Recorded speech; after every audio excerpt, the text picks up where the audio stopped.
Welcome everyone. So now we are going to discuss hypoglycemia in baby or in newborn. So as word indicates, hypoglycemia means decreased concentration of the glucose occurs, and concentration of glucose is less than 40 milligram per deciliter in hypoglycemia. So when glucose concentration is less than 40 milligram per deciliter, that condition is known as hypoglycemia.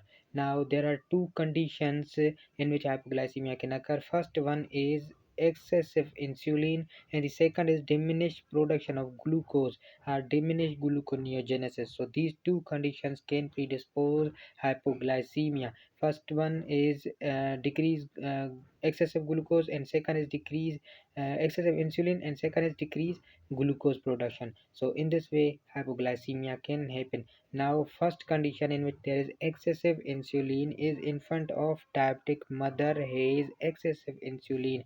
So as in previous video you can see that infant of diabetic mother has increased insulin because mother has increased glucose, that blood comes into the baby, and in baby blood there is increased insulin and as a compensatory response. So the glucose insulin will be increased in infant of diabetic mother, and baby develop hypoglycemia, or there is insulin secreting tumors and our eyelid cell hyperplasia having persistent hypoglycemia. Insulin secreting tumors like insulinoma can predispose to hypoglycemia. So in this way hypoglycemia occurs because of excessive insulin. And the second condition in which excessive insulin occurs is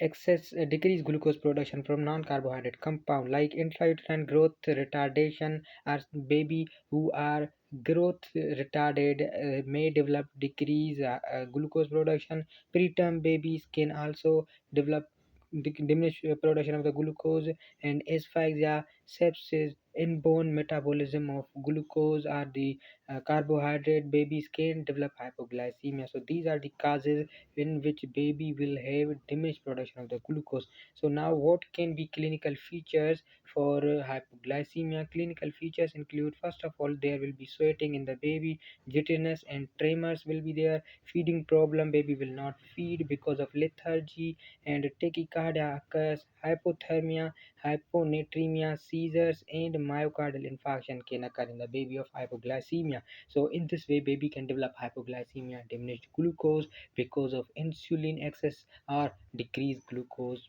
production. So diagnostic workup will be monitor the glucose level in the baby. It should be normal 40 milligram per deciliter, but if it becomes less than 40, so baby can develop hypoglycemia. So other should be high risk patient like infant who are hypoglycemic should be screened for blood sugar level by glucometer at the age of 1 to 3, 1 to 4, 6 and 9 and 12 hours. So these subsequent hours patient should be monitored by glucometer, and least frequent measure are appropriate for the glucose production. So in this way diagnosis of hypoglycemia can be made. So once we diagnose the patient of hypoglycemia or we measure that baby is hypoglycemic, so how we can treat or manage this baby? So for management we will have to correct the glucose.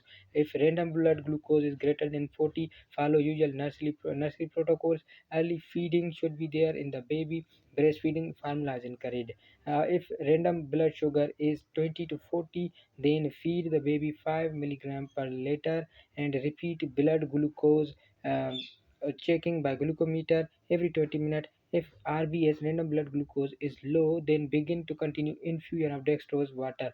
So repeat blood glucose after every repeat checking blood glucose after every 20 minutes. So in this way we can manage. And if there is persistent hypoglycemia, then give dextrose to the baby. And if there is insulinoma or insulin secreting tumors, then surgery is required, and resection of tumor is the solution for babies of hypoglycemia. So in this way we can manage the babies who are hypoglycemic. So as we discussed, there are two conditions in which glucose becomes low. First of all, there is excessive insulin, and second there is decreased production of the glucose. So there are different causes of excessive insulin and also different causes of decreased glucose production, and we can manage these problems through these methods, clinical methods. So that was hypoglycemia.